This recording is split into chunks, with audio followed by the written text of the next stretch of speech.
지금 계속해서 강한 자를 결박하라. 또 예수 그리스도께서 시험 받으신 장면을 통해서 사단이 우리 우선순위를 많이 바꾸고 공격한다는 사실을 우리가 계속적으로 말씀을 나누었습니다. 오늘 제목은 여러 가지 시험을 당하거든, 이렇게 오늘 본문 말씀 속에 있는 구절을 제목으로 정했습니다. 우리는 사람을 늘 만나잖아요. 그리고 어떤 장소를 가게 되고 또 그 속에서 또 일과 문제를 만나는 것이 우리의 삶이고 일상입니다. 그래서 갈등과 상처, 분쟁과 고통 속에 인생을 살아가게 돼요. 하나님은 여기에서 빠져나오는 완전한 답을 주셨습니다. 그게 138이에요. 138은 미리 주신 답이죠. 앞으로 어디를 가게 되면 항상 오는 갈등, 분쟁, 상처, 그 속에서 일어나는 고통들이 있기 때문에 미리 가지고 가라는 거예요. 세상을 들어가야 되니까. 그래서 이 138 세 가지 속에서 모든 축복을 찾아 누리셔야 됩니다. 인생의 답, 사명의 답, 소명의 답. 그래서 우리가 시험을 만날 때, 어려움을 당할 때 어떻게 해야 되겠냐 하기 전에 먼저 나에게 주신 절대 언약을 깨닫는 것이 중요합니다. 하나님께서 처음부터 주신 언약이 그리스도입니다. 창세기 3장 이후로 인간은 돌이킬 수 없고 인간은 자기의 노력과 모든 힘, 모든 걸 다 동원해서라도 해결할 수 없는 것이죠. 죄 문제, 하나님 떠난 문제, 눈에 안 보이는 악한 영, 마귀에게 잡힌 문제. 그래서 결국 인생은 그렇게 허망하게 짧은 인생을 살다가 영원한 지옥으로 심판받고 떨어지게 되는 것이죠. 그래서 하나님께서 사람이 해결할 수 없기 때문에 불쌍한 우리를 향하여 그리스도를 보내주셔서 우리를 구원하시겠다고 한 거예요. 하나님이 우리를 건지시지 못하면 우리 인생은 해결 방법이 없어요. 하나님이 구원하셔야 되는 거예요. 그 답이 그리스도입니다. 그래서 그 그리스도를 보내주겠다. 이게 절대 언약이에요. 여러분이 믿든지 안 믿든지, 내가 알든지 모르든지 이 언약은 반드시 성취되게 되고 성취되었습니다. 그런데 이 그리스도를 보내신다고 했을 때 하나님께서 아브라함을 부르시고 아브라함의 후손 중에서 그리스도를 보내겠다. 여자의 후손, 그랬죠? 아브라함의 후손. 그리고 아브라함의 후손에게 큰 민족을 이루도록 만들겠다라고 그랬어요. 그러니까 아브라함과 이스라엘 민족을 통해서 그리스도를 보낼 거고, 또 그 그리스도가 오시고 그 민족을 통해서 세계복음 하시겠다는 거예요. 그렇다면 아브라함은 자식이 없었는데 하나님은 자녀를 주실 수밖에 없죠. 왜냐?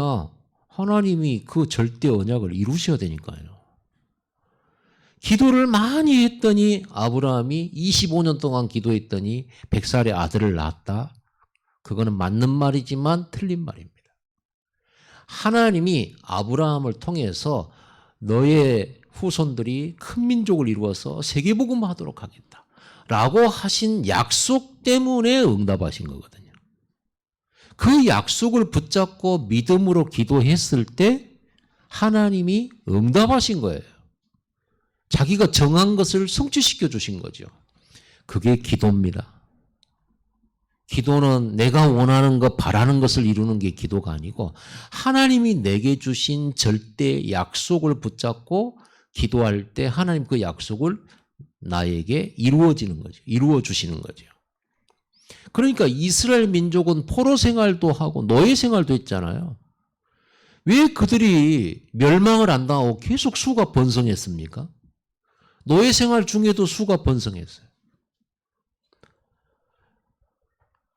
요셉이 애굽에서 총리할 때 자기 부모님과 가족들 다 애굽으로 모셔서 기근 때를, 흉년 때를 살게 하셨거든요. 살게 했거든요. 그때 내려온 아브라함의 가족이 70명이었어요. 그런데 430년 후에 나갈 때 이스라엘 민족은 200만 명이 넘었어요. 이런 유래는 세상사에도 없는 일입니다. 한 집안에서 그렇게 200만 명이 430년 동안 이렇게 민족으로 크게 숫자가 늘어나는 경우는 세계 어느 교회사에서 세상사의 역사에 나라의 역사에 없습니다. 진짜요. 애들이 태어나서 한 놈도 안 죽어야 가능해요. 그런데 바로 왕이 노예 이스라엘 민족의 자식들 중에 아들을 낳으면 다 죽이겠다고 했잖아요. 그런데도 하나님 뭐가 하셨어요? 왜 그랬을까요? 하나님이 아브라함에게 언약 절대 언약 주셨잖아요. 큰 민족을 이루어서 세계복음하겠다고. 그러니까 아브라함은 자식 낳기 전에 죽을 수 없고요. 망할 수 없는 겁니다. 하나님은 안 망하게 해주세요. 잘 되게 해주세요. 그거 틀린 기도예요. 하나님이 내게 주신 그 언약을 이루어 주시옵소서 그 속에 들어가 있는 거예요. 건강도, 자녀도, 물질도. 그렇죠?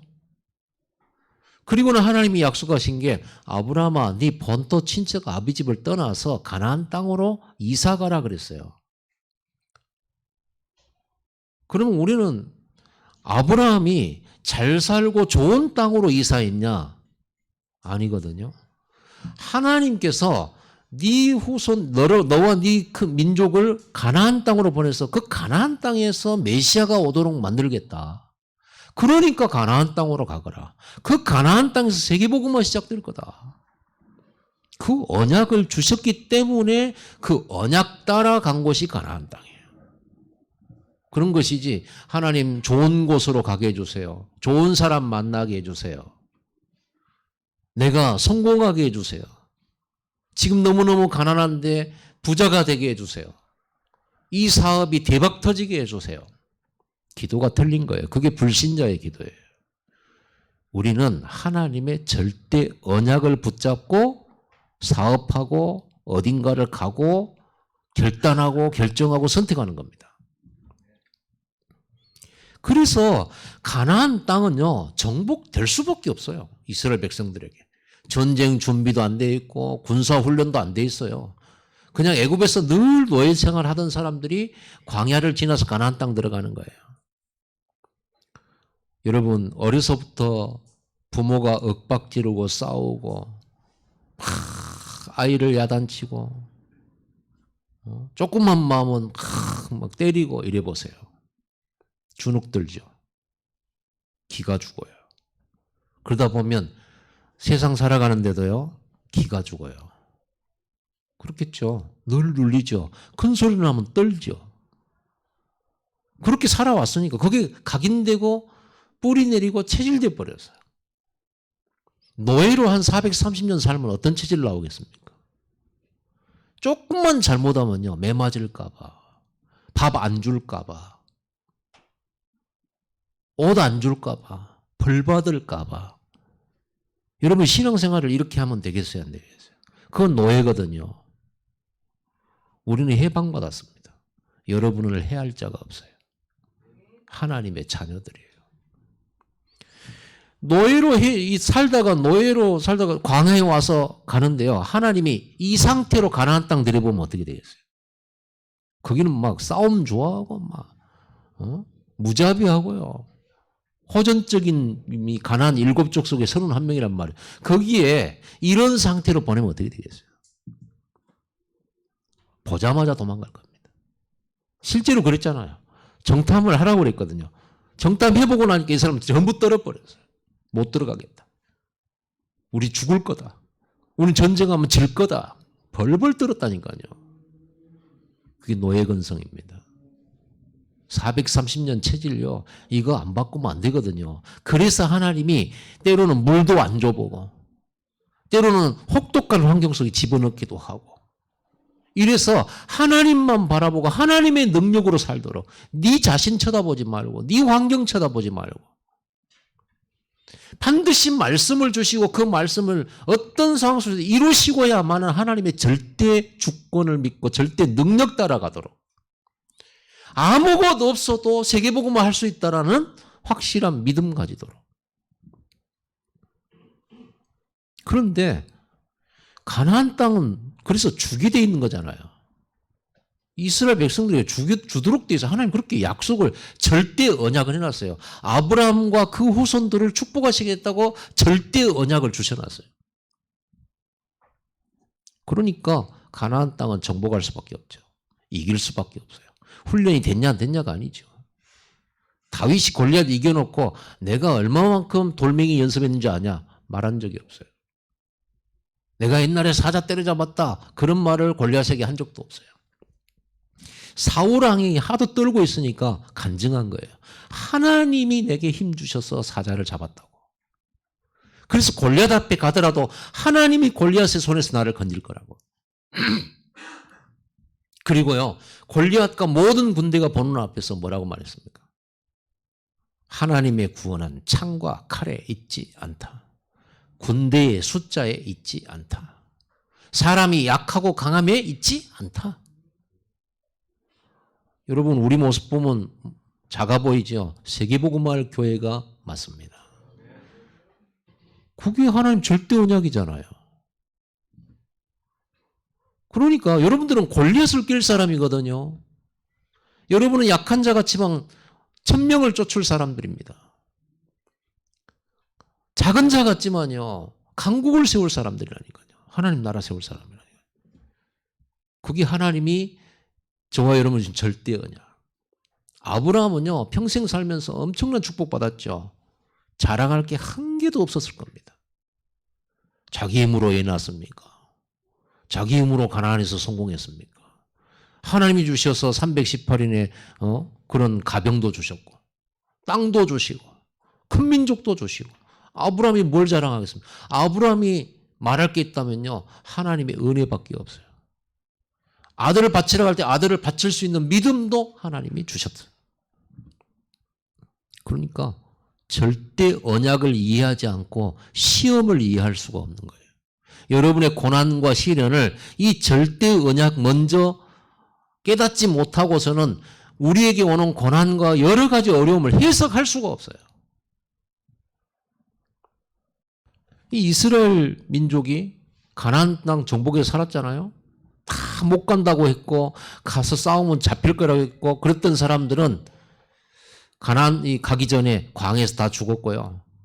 죽을 거라고 했는데 절대 죽지 않았죠. 가나안 정복하고 말았습니다. 그 후대들은. 근데 가나안 땅 들어가 가지고 또 수백 년이 흐르는 동안에 이들은 나라가 망하고 포로로 잡혀가게 되었습니다. 그 나라는 망할 수가 없는 나라예요. 절대 언약이 있는 나라니까.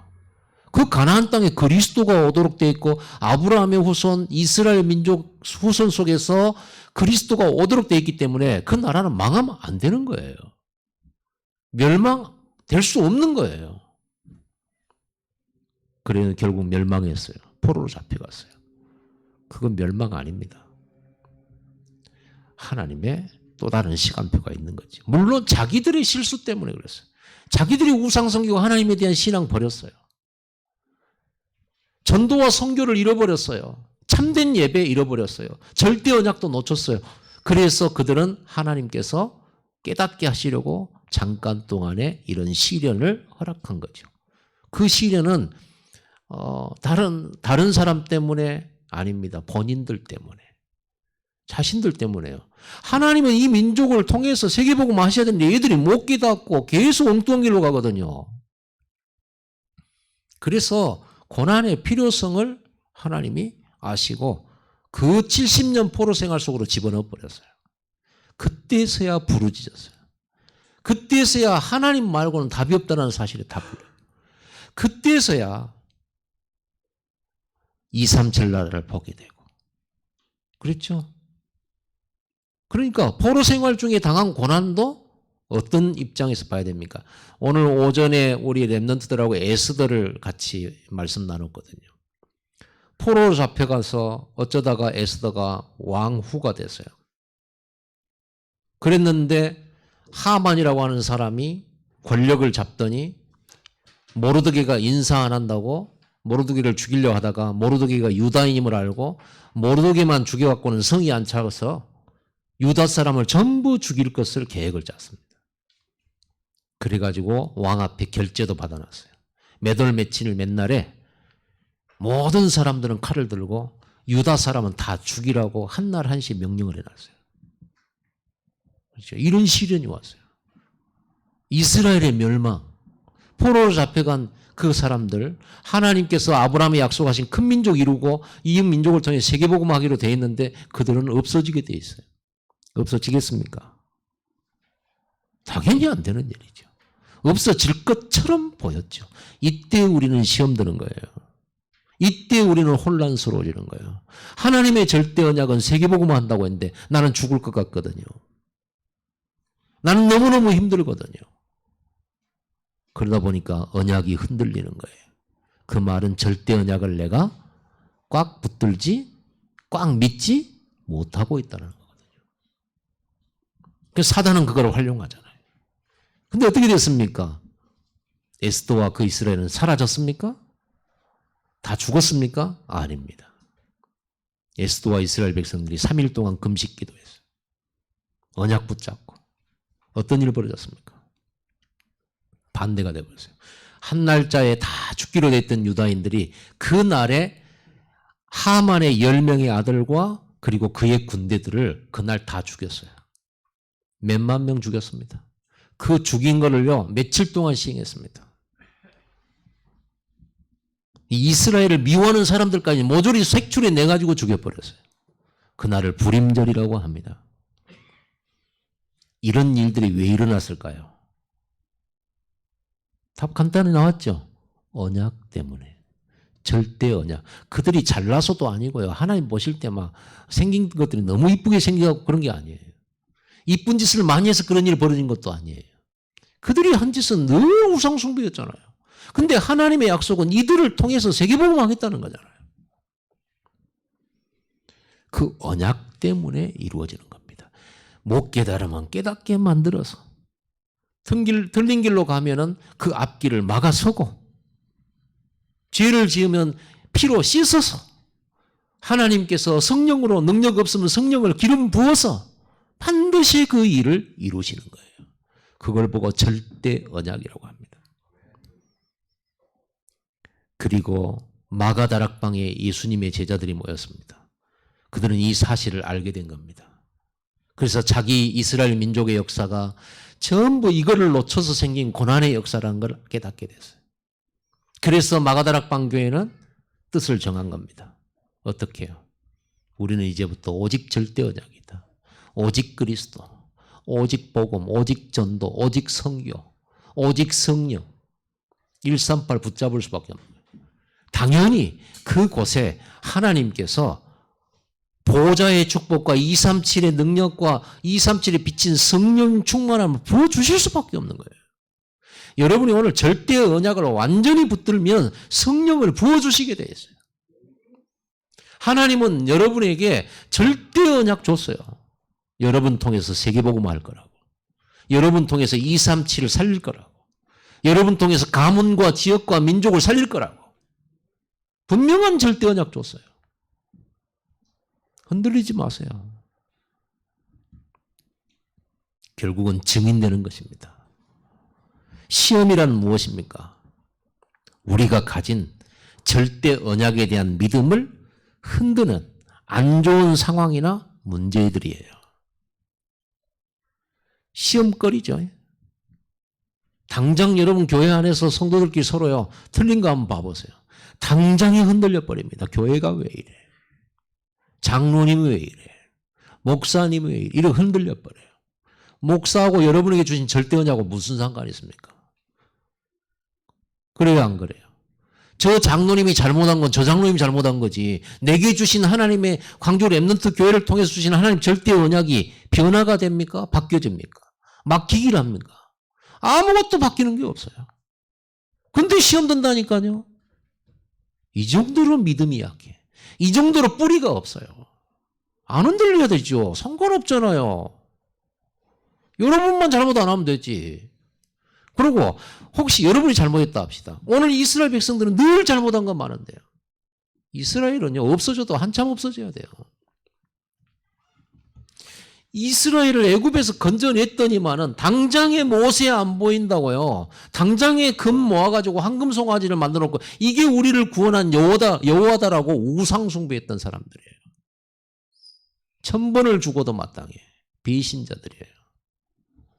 그럼에도 불구하고 하나님은 그 민족을 통해 언약을 이루실 거라고 공언하시고 약속하셨기 때문에 그 약속 이루기 위해서 하나님은 죄를 치유하시고 피로 씻으시고 힘없으면 능력 주시고 못 깨달으면 깨닫게 하시고 회개케 하시고 결국은 가나안 땅 들여보내시잖아요.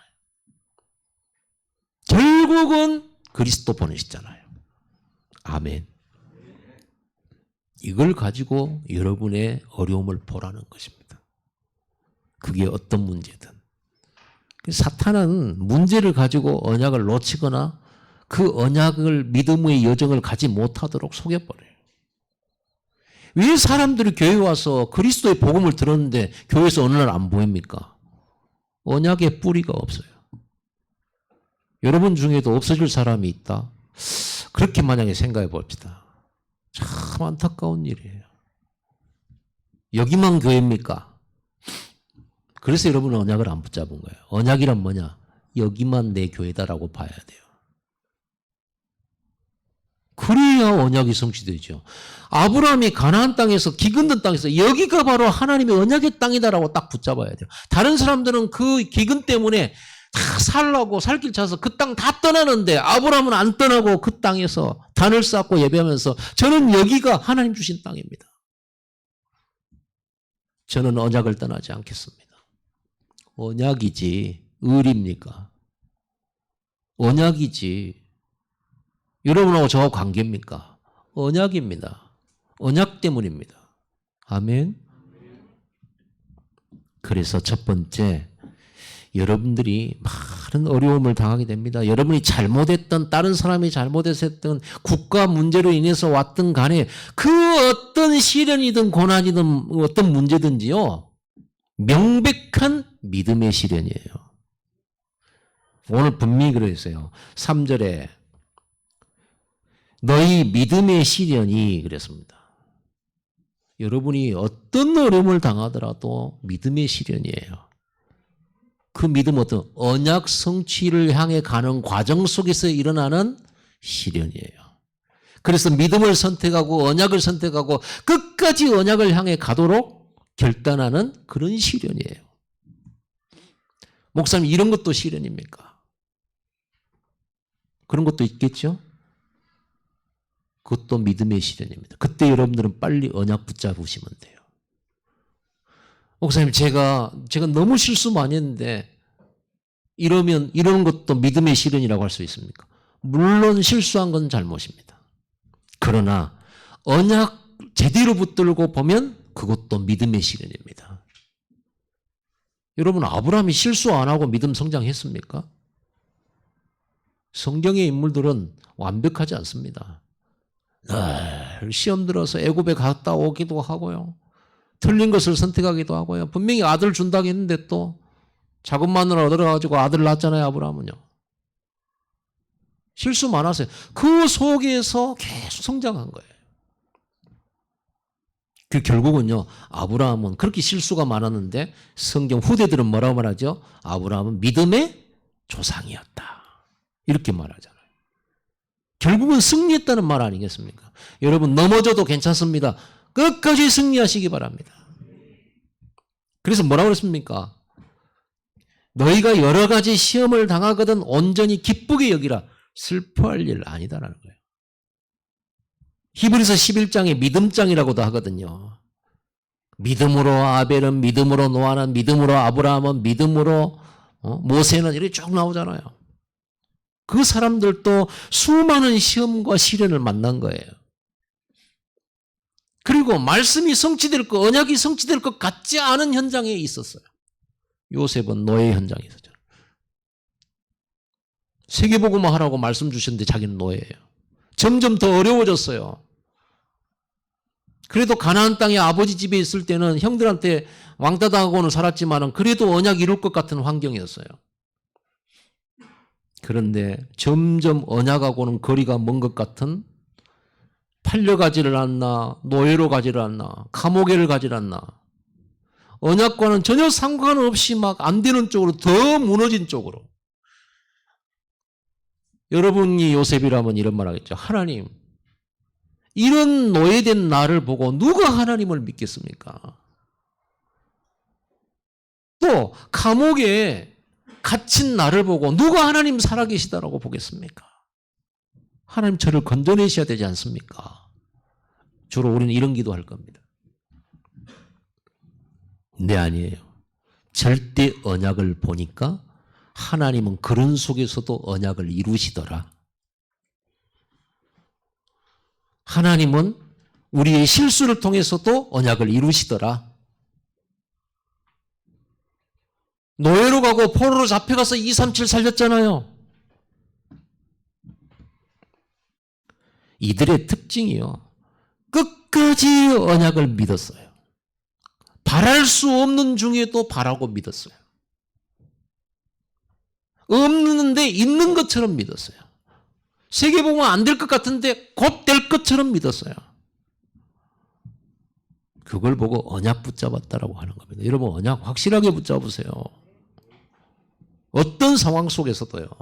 어떤 상황 속에서 말은 어떤 것은 언약 성취고 어떤 것은 안 되고 절대 없습니다. 모든 상황 속에서 언약 붙잡으세요. 두 번째, 12절에 이 말씀이 있습니다. 시험을 참는 자는 복이 있나니 이는 시련을 견디어낸 자가 주께서 자기를 사랑하는 자들에게 약속하신 생명의 면류관을 얻을 것이기 때문이라. 시련을 견디어낸 자에게 상급을 약속하셨어요. 믿음은 무엇입니까? 오늘 내가 믿음은 믿음입니까? 그 믿음을 지키고 끝까지 그 믿음대로 되어질 때까지 믿을 때가 그것이 믿음이에요. 그래서 시련을 견뎌낸 자에게 상급이 오게 되는 거죠. 오늘 본문에 뭐라고 되어 있습니까? 시험을 참는 자는 복이 있다. 그래서 시험들이나 시험거리나 문제 자체가 복은 아니에요. 틀림없이. 고통이니까. 어려움이니까. 그러나 그것을 참고 절대 언약을 믿음으로 언약 때문에 참고 인내하는 자가 복이 있는 거예요. 왜? 성취될 것이니까. 아멘. 봐보세요. 12절에 생명의 면류관을 얻을 것이기 때문이라. 응답되게 돼 있기 때문에 복이 있는 거예요. 그렇다면 문제가 축복이 된다는 거죠. 문제가 축복이 된다는 말은 이 결과를 놓고 봤을 때 문제가 축복이 돼요. 가나안에서 살던 요셉이 노예로 가가지고 가나안 땅에 노예로 끌려간 것이 그때는 고통이고 고난인데 지나고 보니 그게 뭐였더라? 축복이었더라. 자기 가문 살리는 길이었더라. 세계복음화의 길이었더라. 그럼 우리가 이걸 미리 보면 되는데 미리 안 본단 말이에요. 상황만 본단 말이에요. 근시안적으로 지금 내게 손해냐 유익이냐 이것만 기준을 가지고 판단한단 말이에요. 그러니까 인생 전체를 보지 못하고 하나님이 절대 언약 주셨는데 언약이 가까이 내게 안 보이는 거예요. 그러니까 막 지금 언제까지 이들을 저를 놔두십니까? 언제까지 저를 노예로, 언제까지 이 애굽에 놔두실 겁니까? 좀 더 편한 자리로, 좀 더 내 편이 있는 곳으로 나를 보내주시지. 그러고 원망하고, 그거는요, 참 하나님의 시선으로 못 보는 거예요. 여러분 성장하시고 성숙하시기 바랍니다. 막걸리도 막 담으면 맛이 없어요. 그게 잘 발효되고 시간이 지나고 숙성돼야지 맛있습니다. 뭐든지요. 감도 그렇고 사과도 그래요. 세상 원리가 그렇습니다. 사람도 잘 성숙해야 돼요. 그냥 본능대로 살지 마시고 그냥 입이 터졌다고 말하지 마시고 아무데나 말하고 아무렇게나 생각하고 그러지 마시고 좀 절대 언약 속에서 좀 생각하고 좀 멀리 좀 보면서 생각하고 깊이 보시고 하나님의 절대 주권은 바뀌지도 않고 막을 수도 없어요. 주권이란 게 뭡니까? 하나님의 절대 주권이란 게 하나님이 이렇게 하기로 결정했다 그러면 아무도 바꿀 수 없는 거예요. 반드시 그렇게 되는 거예요. 과학적으로 안 될 것 같아도 하나님은 과학을 넘어선 능력으로 되게 만드셔요. 그걸 보고 시공간 초월이라고 그래요. 우리는 시간과 공간의 제약을 받지만 하나님은 시간과 공간의 제약을 받지 않으십니다. 그래서 우리는 여기서 예배드리는데 내 두고 온 집에 하나님 역사하신단 말이에요. 천군천사 보내시고. 나는 여기서 하나님께 기도하고 있는데 우리를 죽이려 하고 핍박하고 위협하는 원수들의 마음을 부드럽게 만드시기도 하시는 시공간을 초월하시는 하나님. 반드시 그 날은 옵니다. 언약 성취의 그 날은 반드시 와요. 하나님의 시간표는 정확해요. 하나님의 때에 하나님의 방법으로 이루어지지 내 때에 내 시간표에 인간의 방법으로 인간이 상상할 수 있는 합리적인 방법으로 응답 오지 않아요. 대부분. 만약에 우리가 생각한 대로 하나님 응답 주시면 그거 하나님입니까? 하나님이? 인간이지 그게. 그렇죠? 사람의 생각과 하나님의 생각 너무 달라요. 그 높이 차이가 하늘과 땅 차이예요. 그러니까 여러분들은요. 우리가 상상할 수 없는 방법으로 하나님이 반드시 말씀 이루신다는 것을 여러분들이 염두에 두셔야 돼요. 그래야만 하나님만이 찬송받으실 수 있죠. 아, 우리가 한 게 아니구나. 하나님이 다 하셨구나. 그분이 지으시고 성취하시고 다 하시는구나. 우리는 믿기만 하고 말씀에 순종하고 언약 따라 가기만 하면 되는구나. 포기만 하지 않으면 되는구나. 시험에만 안 들어가면 되는구나. 이렇게 답이 나오죠. 때가 참에 성경에는요. 때가 참에 때가 이르리니 이런 말씀이 많이 있어요. 갈라디아 4장 4절에도 때가 참에 하나님이 그 아들을 보내사 여자에게서 나게 하시고 왜 하필이면은 로마 속국 시대 때 예수가 나으셨습니까? 왜 하필이면은? 생각해 보셨나요? 왜 하필이면 그때 오셨을까? 바벨론 포로 때 오시거나 막 이러면 안 됩니까? 그거는 저도 모르고 여러분도 몰라요. 신학자도 몰라요. 단지 알 수 있는 답은 이거예요. 때가 참해. 무슨 때가 참한 거예요? 하나님이 정해놓으신 때가 참이에요. 그 하나님이 정해놓으신 것은 아무도 몰라요. 그래서 기다리는 거예요. 반드시 올 거니까. 이사야 60장 22절에 그랬습니다. 작은 자가 천명을 이루고 약한 자가 강국을 이룰 것이라 때가 되면 나 여호와가 속히 이루리라. 그 때는 몰라요. 그건 하나님 손에 있는 거예요. 그걸 보고 25시라고 하는 거예요. 24시는 우리가 알 수 있는 거지만 25시는 우리 손을 넘어선 거예요. 과학 너머에 있는 거예요. 인간의 능력 너머에 있는 시간표예요. 이 25시 시간표를 가진 자들은 세계를 정복했어요. 그렇죠? 하박국 2장 3절에 이런 말씀이 있습니다. 이 묵시는 정한 때가 있나니 그 종말이 속히 이르겠고 결코 거짓되지 아니하리라. 비록 더딜지라도 기다리라. 지체되지 않고 반드시 응하리라. 기다리라. 하나님의 때를 기다리세요. 즐거움으로 기다리세요. 왜? 반드시 이루어질 거니까.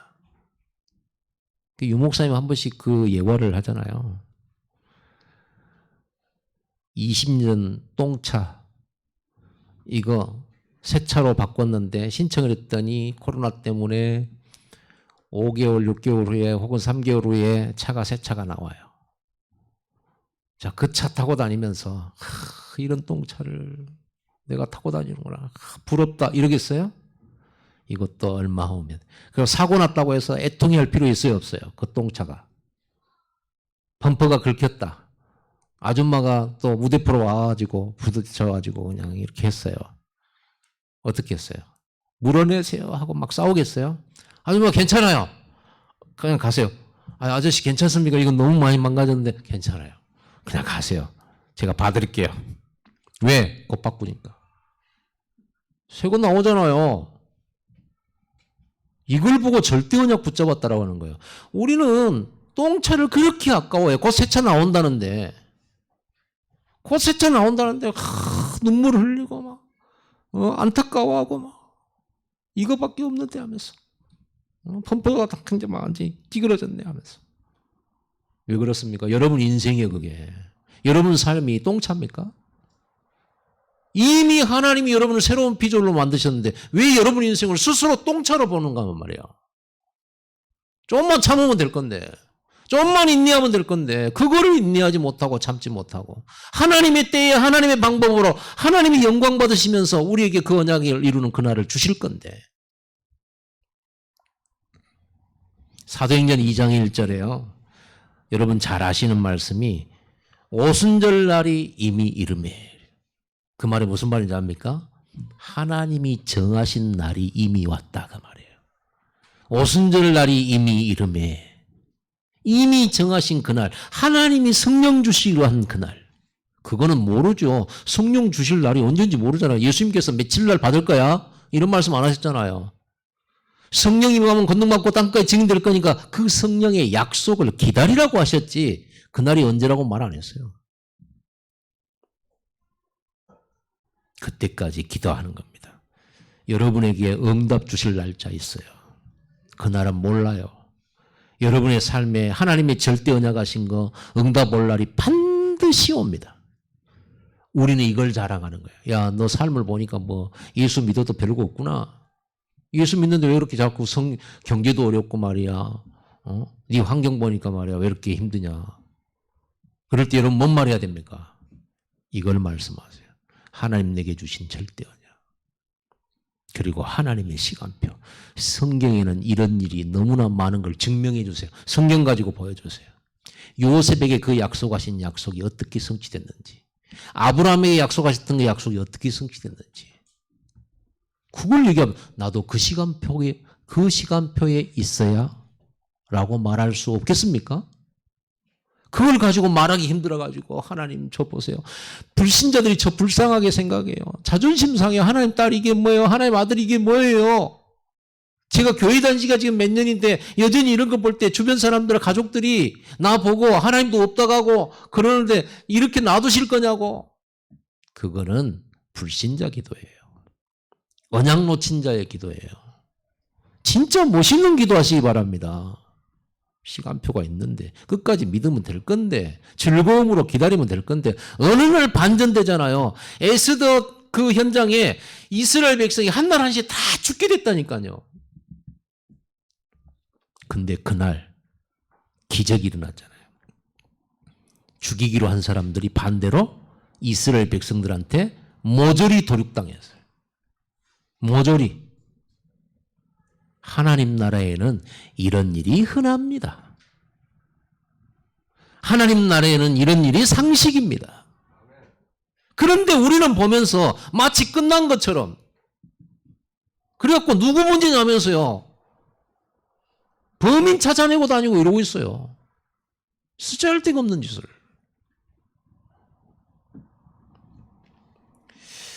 그러므로 인내를 이루라고 말씀하십니다. 3절 4절 너희 믿음의 시련이 인내를 만들어낸 줄 너희가 알미라 그랬습니다. 인내를 이루라고 그랬어요. 왜요? 너희로 온전하고 구비하여 조금도 부족함이 없게 하려고. 이 말이 무슨 말입니까? 농부도 알고 경기하는 선수도 다 알아요. 오늘 내가 연습했다고 내일 우승하는 거 아니라는 거를. 농부도 안다니까요. 오늘 내가 심은 씨앗이 내일 열매 맺지 않는다는 거를. 반드시 심을 때가 있고 바람 불고 싹이 나고 꽃이 필 때가 있고 눈 올 때가 있고 바람 불 때가 있는 거예요. 홍수가 날 때도 있는 거예요. 그러다가 계절이 돼서 수학의 계절이 온다는 걸 농부도 알고 선수도 안다니까요. 그런데 왜 신자들이 기도 조금 해놓고 내일 응답 안 온다고, 오늘 응답 안 오냐고 이렇게 조급하고, 세상도 아는 거, 자연도 그렇게 돌아가는 거를, 영원한 축복받을 하나님 자녀들이 인내하는 시간에 무슨 일이 일어나냐? 온전하고 구비하여 부족함이 없게 준비되는 시간이에요. 하나님이 주실 축복의 그릇을 준비하는 시간이란 말이에요. 그럼 그릇 준비하면서 기다리면 돼요. 그릇 넓히세요. 요만해가지고 말이야. 세상 말로 전생에 고동이었는지. 진짜 요만해가지고. 그릇 준비하세요. 그릇 준비해야 되니까 뭐가 필요해요? 지혜가 필요한 거예요. 그래서 오늘 뭐라고 그랬어요? 5절에 너희 중에 누구든지 지혜가 부족하거든 모든 사람에게 후히 주시고 꾸짖지 아니하시는 하나님께 구하라 그리하면 주시리라. 지식은요, 우리가 도서관 가고 공부하고 열심히 연구하면 지식은 얻을 수 있어요. 그러나 그 지식을 활용하는 지혜는 함부로 얻지 못해요. 그게 IQ거든요. 그런데 하나님은 지혜를 주실 수 있는 분이에요. 우리가 얼마나 어리석습니까? 얼마나 우리가 불민합니까? 그런데 하나님의 지혜가 필요하다니까요. 여러분 그릇 준비할 때 하나님께 지혜 구하라는 말씀이 나왔어요. 후히 주시고 꾸짖지 아니하신다고. 지혜 달라고 하면요, 꾸짖지 않는. 야, 이 정도면 됐어 짜샤. 너 89로 살아. 어? 이때 하나님 89 갖고 안 돼요. 하늘과 땅을 움직이는 능력이 있어야 돼요. 지혜의 근본이신 하나님께서 지혜를 주옵소서. 여러분 지혜를 사용하시기 바랍니다. 하나님께 지혜를 구하고요. 지혜를 사용하세요. 아니, 지혜가 없는데 어떻게 사용합니까? 지혜를 구하되 조금 더 의심하지 말라 그랬잖아요. 주신 줄로 믿으라 그랬잖아요. 의심하는 사람은 요동하는 바다 물결과 같다 그랬잖아요. 두 마음을 품어 정함이 없다고 하는 사람이잖아요. 믿으세요. 지혜를 쓰려고 하세요. 가장 훌륭하게 일을 해낼 것이라고 생각하세요. 하나님 지혜를 주실 겁니다. 근데 아무 지혜를 머리도 안 쓰고요. 그냥 기도해가 하나님이 뚝 떨어지기를 바란다. 그럼 그 머리가 장식품이지. 장식품을 달고 머리 쓰라고 한 건데 장식입니까? 사람의 뇌를 아직도 몇 프로도 못 쓰고 100% 중에 다 쓰지도 못하고 엄청나게 못 쓰고 있잖아요. 여러분 성령이 역사하시면 하나님이 주신 지혜 주시게 돼 있어요. 하나님께 구하라. 그러면 인내의 상급은 무엇입니까? 오늘 상 준다고 그랬잖아요. 시련을 견뎌낸 자에게 상 주신다 그랬잖아요. 여러분 시련 견뎌내시기 바랍니다. 안 망해요. 뺏겨도 안 없어져요. 손해 아니에요. 또 이익 얻었다. 이익도 아니에요. 그거. 하나님이 주실 것이 어마어마한데 그걸 놔두고 조금만 가지고 이익하고 손해보고. 여러분 무엇이 상급입니까? 농부의 인내의 상급은 뭘까요? 농부가 참고 씨앗을 심고 그거를 가꾸고 물도 논에 물도 빼주고 넣어주고 자빠진 거 세워주고 바람도 막아주고 하우스도 쳐주고 물 없을 때는 물 끌어다가 넣어주고 열매 아직 없잖아요.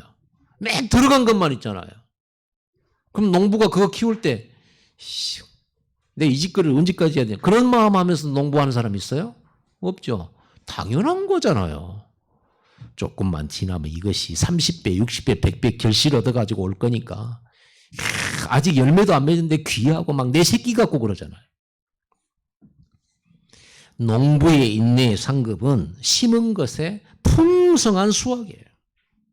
우리는 믿음을 심었고 그 믿음을 가꾸었고 결국에 믿음대로 거두는 것입니다.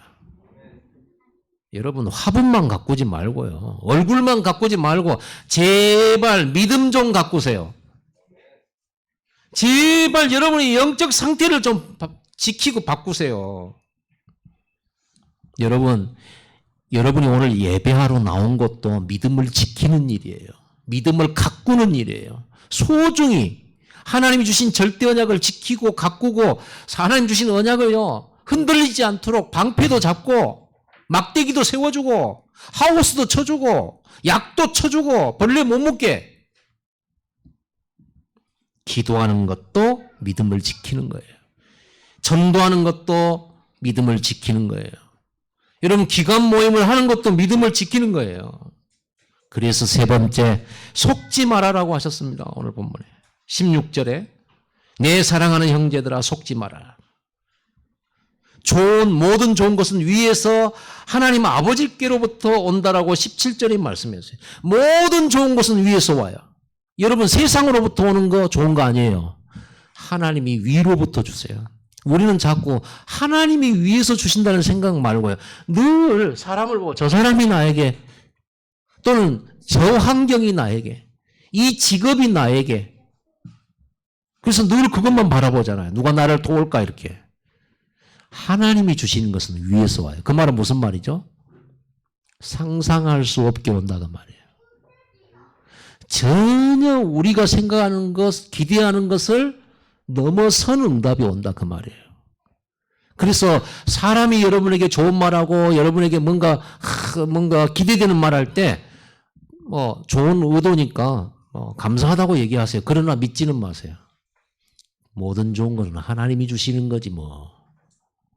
이렇게 딱 고백하세요 속으로. 위에서 오는 거지 뭐. 그러면 안 속아요. 자꾸 사람 쳐다보다가 속 실망하고 그리고 하나님이 보내주신 줄 알았더만은 아니었다고. 처음에는 응답이라고 잔치까지 부르는데 나중에는 그 응답이 가버렸어요. 그럼 어떻게 해야 돼요? 다 불러서 실망 자체해야 돼요. 그러면 이렇게 우리가 시험에 드는 것은 오로지 자신 때문이라고 오늘 본문에 나와 있죠. 14절 15절 자기 욕심 때문에 미혹돼 가지고 시험에 든 거죠. 자기 마음대로 안 된다고 자기 뜻대로 안 된다고 자기 기준하고 안 맞다고 속상해하고 원망한 거잖아요. 그게 시험 들었잖아요. 그래서 속지 않으려면 절대 언약에 대한 확신과 믿음이 꼭 필요해요. 그래서 여러분 오늘 예배해야 그 믿음을 지킬 수 있어요. 기도 생활 10분 집중해야 그 믿음을 지킬 수 있다고. 저 끝까지 목사님 따라다니면서 세계복음 하겠습니다. 감사합니다. 그러나 저는 안 믿습니다. 그렇죠. 사람의 말을 어떻게 믿어요? 고마울 따름입니다. 그럼 뭘 믿습니까? 하나님이 이 사람에게 정하신 절대 언약을 나는 믿습니다. 하나님이 이 사람과 함께할 때 그 언약은 이루어질 거라고 믿기 때문에 저는 하나님께서 이 사람이 역사하도록 기도할 겁니다. 그리고 신뢰할 겁니다. 그 사람을. 실망시킨다고 해도 실망당하지 않겠습니다. 왜? 그럴 수 있으니까요. 믿음 떨어질 때는 그럴 수 있잖아요. 그러나 하나님 이 사람 복음이 뿌리 내리면 또다시 일어서서 세계복음할 줄은 믿습니다. 낮은 형제는 자기의 높음을 자랑하고 부한 자는 자기 낮아짐을 자랑할지니 그랬어요. 반대 것을 얘기했어요. 반대 것을 보라는 말이에요. 내가 낮다, 부족하다, 가난하다 여기서 봐야 될 반대 것 뭐예요? 나는 낮지 않아. 나는 가난하지 않아. 나는 하나님이 주신 영적 부자야. 맞죠? 나는 낮지 않아. 내 신분은 하나님 자녀야. 반대를 봐야 될 거 아닙니까? 자꾸 현실에 빠져가지고 진짜는 못 보고 부유한 자는 자기의 낮아짐을 자랑할지니 영적인 축복을 자랑하라 그 말이에요. 역발상이라고 그러잖아요. 반대 것을 봐야 돼. 그 너머의 것을 볼 줄 알아야 돼. 결론 내려봅시다. 인내도 하나님이 은혜 주시지 않으면 한계 와요. 그래서 여러분 억지로 참으면 그 병됩니다. 하나님이 은혜 주셔야 되죠. 그래서 은혜 받기 위해서 집중하면서 기다리는 거죠. 믿음 관리, 은혜 관리 꼭 해야 됩니다. 나의 영적 관리, 영적 상태 관리해야 돼요. 어떤 상황이 와도 흔들리지 않도록 반드시 30배, 60배, 100배 결실 맺는 믿고 농부처럼 낙심도 포기도 불안도 원망도 불평도 상처도 절대 갖지 마세요. 그거는 언약의 여정과 안 맞아요. 여러분 것이 아니에요. 그건 불신자 거예요. 그거는 개가 가질 내용이지 우리가 가질 게 아니에요. 그건 강아지가 가질 거라니까. 여러분 강아지 아니잖아요. 개 아니죠.